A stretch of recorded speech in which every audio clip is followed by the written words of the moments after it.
Ce matin à Brest, 500 curieux se sont déplacés pour l'ouverture du Primark du centre commercial Quatargeven. Certains sont arrivés aux aurores. On est arrivé à 7h, on voulait être les premières pour l'ouverture de Primark. Moi je suis à 50-50 en fait, 50% pour mon pouvoir d'achat et 50% où je préfère avoir les petits commerçants. Mais il faut quand même des magasins comme ça, et ça va apporter du monde, ça va apporter sur la galerie déjà, ça va apporter en plus de monde, les commerces qui sont autour vont bénéficier aussi. 3800 mètres carrés de surface de vente, 40 cabines d'essayage et 26 caisses, la recette pour assurer un chiffre d'affaires monstre.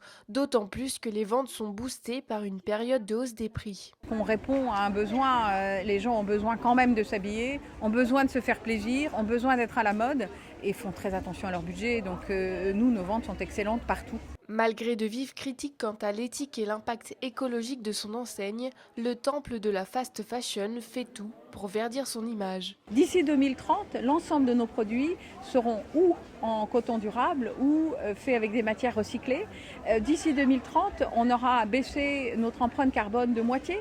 Des arguments qui font bondir Morgane Raguenès, cette créatrice de vêtements éco-responsable du pays de Brest, qui se désole de l'installation de Primark dans la ville du Ponant.